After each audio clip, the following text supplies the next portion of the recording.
Hi guys, it's me, Chelsea. Welcome back to another episode of C Podcast where we talk about life and my observations in general. Today we're going to be talking about healing because I think it's a topic that a lot of people can resonate with. In my life, the current situation that I am in is I need to be a healer to my friends.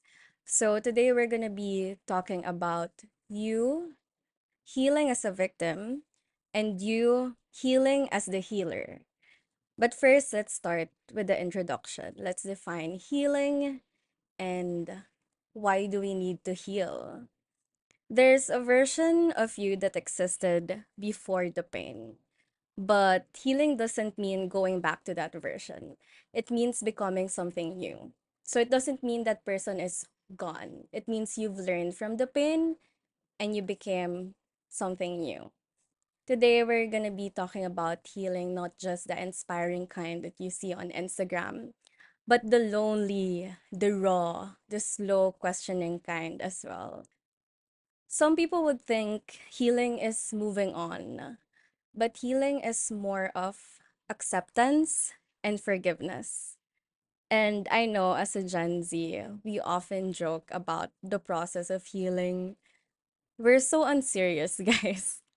But really, it's just removing the power over you. It's hard, it's not easy. I'm not taking it lightly because you will go through a lot of emotions. You will go through anger, resentment, through wanting to give revenge to that person or to the situation or person that hurt you. It's neurological, it's a natural response of your body and your mind as well. And it's very emotional. And healing isn't just moving on. According to a scientific research by Dr. Bessel van der Kolk, he's the author of The Body Keeps the Score. He says that trauma really literally shapes or reshapes our body and the brain. So healing means learning to live in the present without being hijacked by the past. And emotional wounds activate the same regions of the brain as the physical pain. So that means a lot. You might not see it physically, you might be okay physically, but it means emotional pain just gives the same physical pain, which explains why heartbreak can physically be painful. And I felt that anyway. So I just want to give an inspiration that you shouldn't be too harsh to yourself if you are healing and then you feel like you cannot give forgiveness yet, because it takes time and it takes a lot of time of being introspective and just reflecting, ruminating about what happened and being self-aware. I think that's the hardest part. Because if you're healing, when you're currently in that situation of the early stages of healing, it's kind of hard to be self-aware because you're feeling all the emotions, everything all at once, and your brain is battling with your emotions, your rationality is battling with your emotions, with your feelings. So it's hard to deal with it. That's why you need wisdom from a community. And that's what really helped me, like surrounding myself with the right people. I also went through the wrong choices. I mean, I also surrounded myself with different kinds of people, and some of those people are not really the best people who I can be with while healing. But I gave myself grace and I allowed it to happen.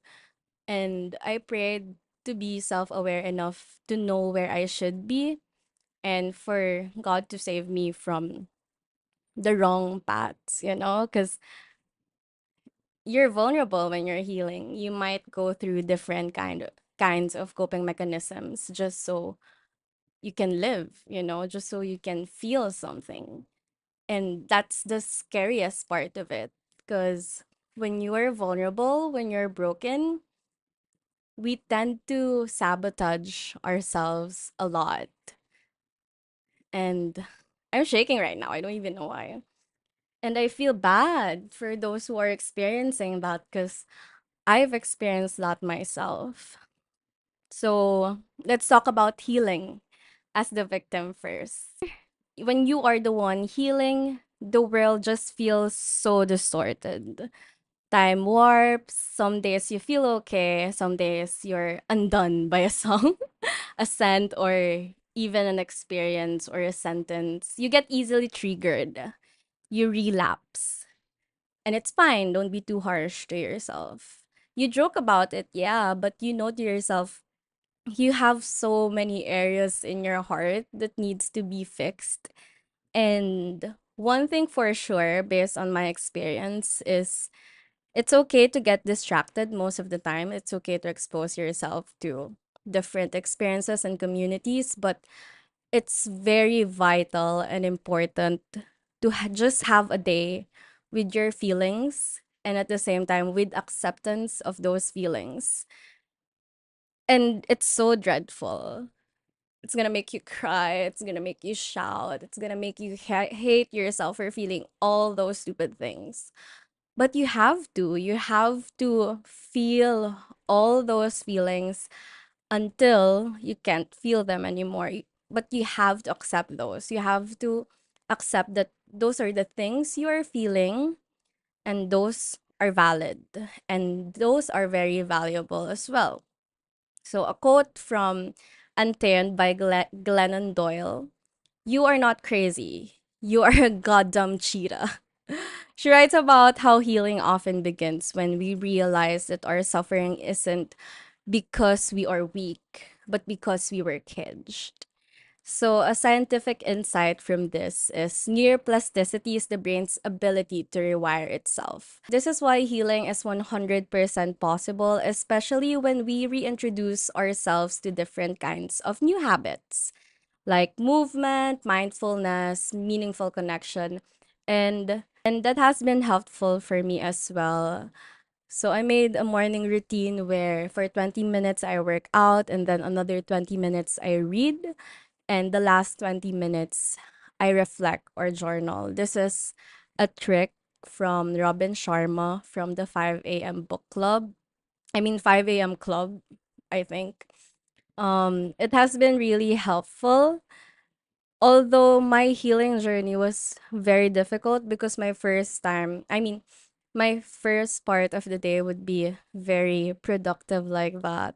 And then the whole day I would be sad and mad and then I would be discouraged by how I was. But I just kept on doing it and doing it. And then I introduced a lot of different habits as well. I changed my environment, went to different parts of the world. I mean, it doesn't have to be like that, but it was really helpful for me to see the world in a very different perspective and in a bigger picture. A study by Psychological Studies in 2016 said that if you write about emotionally driven experiences for 15 minutes, 3 days straight, can improve your immune function and your emotional function and can lower your stress. So scientifically, journaling is very helpful. It's not just pa-cute lang. It's not just for Instagram, guys. Journaling has helped me a lot. And even though sharing to your friends is very helpful as well, I think journaling gives a different impact because once you start writing, your thought process will just continue going. And then you will be shocked with the things that just naturally comes out from writing. And it's also very nice to look back on the feelings that you've felt during that time and see how you've improved. You would also be able to see your patterns because if you journal a lot, you would be sharing about your experiences, your feelings, what you're thinking. And over time, you would be able to see the patterns on how you think, making you more self aware. And it's very interesting to read past journal entries. And don't be ashamed, you're the only person who can see it anyway. You have to accept fully who you are and what you feel, even if they are not as ideal as they are, you have to be raw in writing your thoughts, in writing your emotions, in writing your pain. Because I believe that's how you heal. You just really have to accept everything and express everything. And expressing has been, because I think if you're not able to express it in forms of meditating or journaling or even talking to God, you're eventually gonna express it in different ways, and that can be distractive, you know. I'm always like that. Like if I'm not able to express it through those kinds of um activities, I just accidentally express it on other things, and I don't want that to happen. You don't want that to happen. So you have to be more introspective, especially during the times that you know that you're healing, because that's how your body and your mind and your even your soul can process things. There's a memoir style reflection that I want to share. I Oh my gosh. Okay, this is going to be very vulnerable.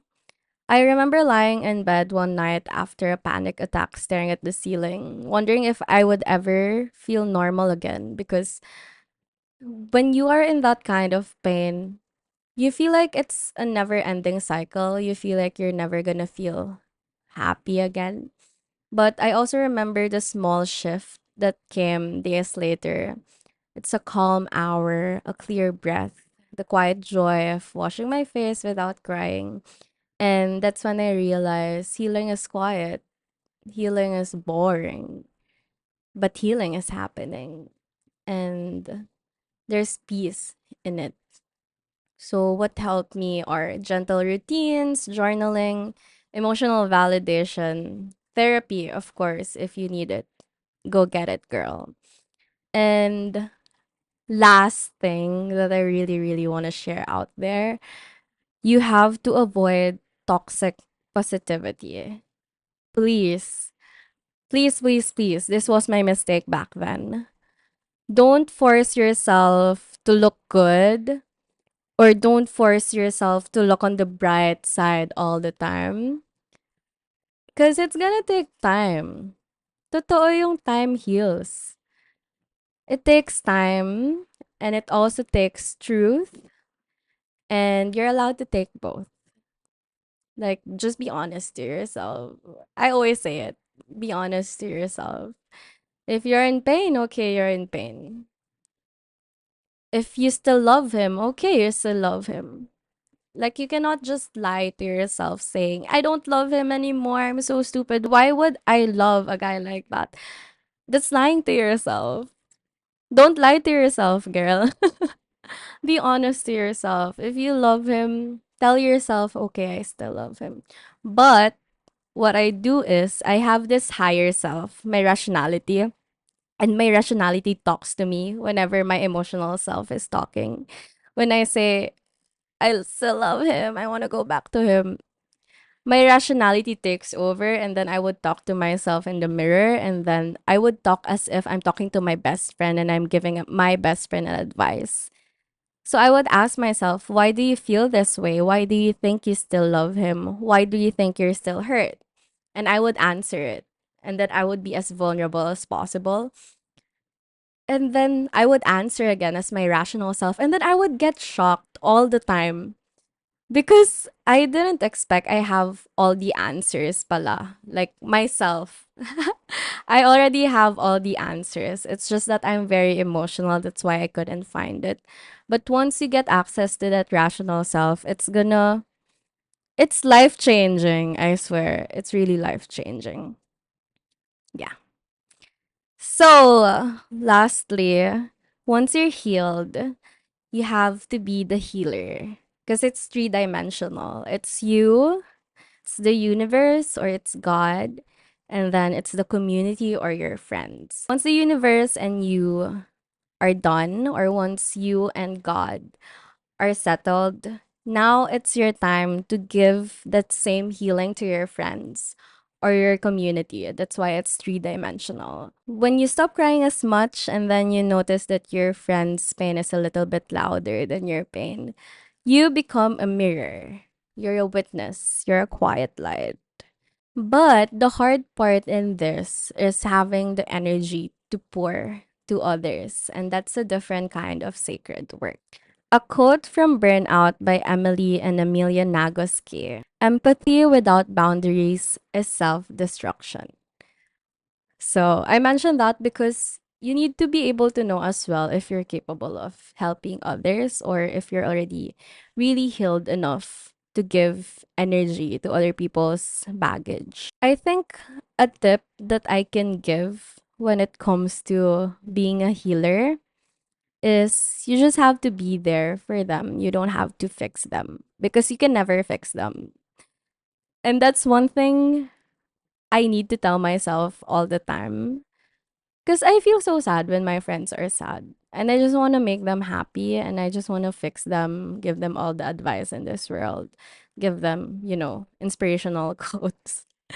But really, they just need someone to listen. Like, you needed someone to listen during the times that you're emotional. Because it's a very common mistake to sound like you're condemning them, especially if you're that kind of straightforward friend and you're not really into that empathetic side. So, one book that I really like is Surrounded with Idiots. Um, it talks about the DISC system. So, there are four types of personality: DISC, D for dominant, I for influential, S for steady, and C for conscientious. So, if you know what kind of personality your friend has, I listed down some things here that can help that kind of personality. So, let's start with dominant. If your friend is a dominant one, they hate the feeling of powerless. So, you can help them by giving choices and control. You can ask, do you want to vent? What do you want to plan? Because you need to exert the idea that they still have the power to choose and avoid pity. Don't say, I feel so sad for you. Because they want strength, they don't want softness. Second one is for the I, the influential. So the influential ones, they need expression and they need light. So you can help to them by listening enthusiastically and inviting them out of isolation because the I personality or the influential personality, they are the ones who are always happy. They're the light in the room. So most of the time they feel shy to express that they're sad because they always want to be the light of the room. So their tendency is they isolate themselves from people. So if you have that kind of friend, just always make sure you check on them. They're not the type of people who usually opens up. They respond well to vision. So you can tell them that you'll find your spark again. You'll see your visions again. You'll be able to get your goals straight back again. Just motivate them, and they would respond very good from that. Third is steady, the S type of personality. For the steady ones, they internalize pain very well. So you might not even know that they're broken. So what you can do is offer consistent presence and don't be too intense. You can ask open-ended questions like, what do you need from me today? How can I help you today? And that's how they answer. Like, it's hard to ask, how are you? Because they're very reserved. And last one, the consensus people. They want answers and logic. So these are the type of people who would respond very well if you give them quotations from books or you give them scientific explanations on how things work, how cognitive dissonance works. So you can offer books podcasts, lectures for them. And those are, I think I'm that kind of person. I'm very conscientious and just avoid emotional overload, go slow, and speak clearly. Okay, so I think that's it for this episode. Just so you know, if you are healing, you are doing better than you think. And if you're helping someone to heal, your presence matters more than your words. The fact that you care is already a love in action. Let me just end this with a quote by Cheryl Strayed from the book Tiny Beautiful Things. She says, most things will be okay eventually, but not everything will be. Sometimes you'll put up a good fight and lose, but you will be alright. You learn something important about yourself that you can survive. And sometimes healing doesn't mean the pain disappears, it means it doesn't control you anymore. Thank you guys for watching and see you in the next episode.